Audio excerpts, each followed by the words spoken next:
Greetings slackers, September Man here, and in this video I'm going to be talking about this new iPhone that they're going to be coming out with. You know, the iPhone 8 and the iPhone X. And so a few videos ago I talked about how while Apple makes a fine product, you know, they definitely put a lot of time into the design, the aesthetic of their product, you know, and the smoothness of their software. At the same time, does that really make that product worth paying $1,000 for? You know, $1,000, that's a major psychological barrier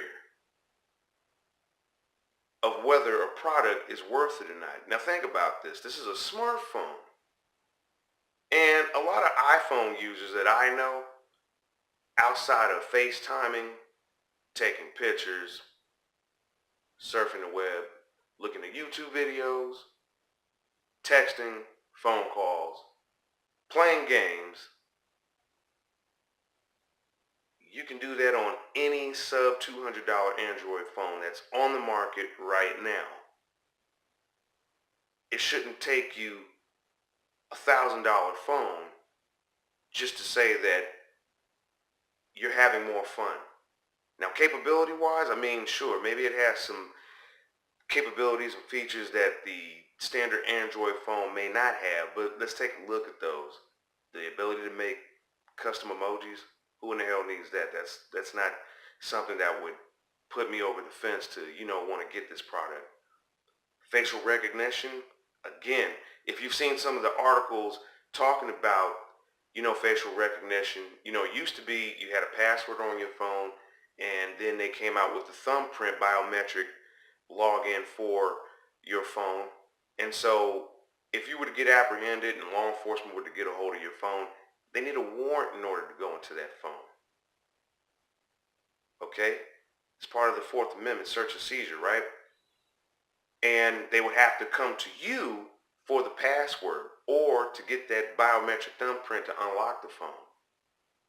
Now with facial recognition and a facial scan, they can arrest you and they can just take your phone, boop, hold it up to your face, unlock it, and oh, yeah, let's go ahead and delete that video of you recording us with another citizen or whatever. You know, any number of situations can occur.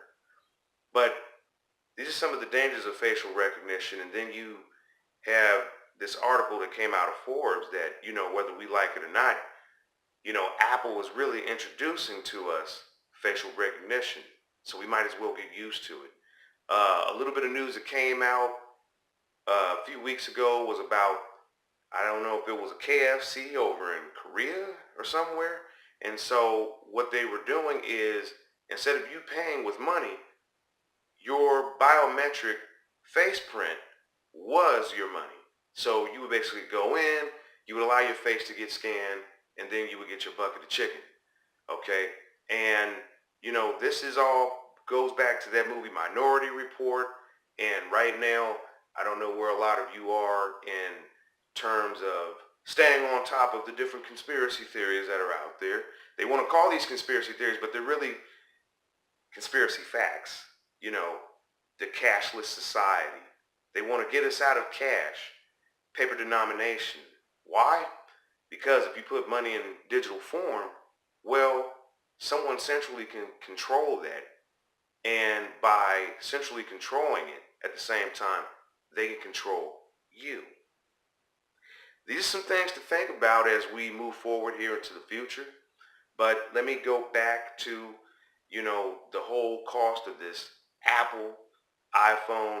I don't think that their product is worth $1,000. I certainly wouldn't stand in line for it. You know, now, maybe I would, you know, if I was going to turn around and flip it, because I know some fool out there under the greater fool theory will be willing to pay 2 and 3 times, you know, the price for that phone. You know, another thing too is with Apple products, what do they call it? Apple picking. Now, one of the #1 phones that are sold because they're stolen on Craigslist is Apple iPhones. not a great deal of interest in Android phones or Windows phones. So you're going to hear about a whole lot of thefts tied to this new phone because someone's going to spend $1,000, lose it, and hey, I need another one. But if somebody pops up and they're willing to get, a quick 500 or 600, hey, people are going to pay that all day. But anyways, I'm just sharing with you thoughts. I'm doing a little bit of rambling too. But hey, what are your thoughts? Leave that for me down in the comment section below. Are you someone who would be willing to pay $1,000 for an iPhone? Are you someone who would stand in line to pay $1,000 for an iPhone? Is the iPhone better to you than an Android? Leave all that for me down in the comment section. And that's going to do it for this video. I'll catch you in the next one.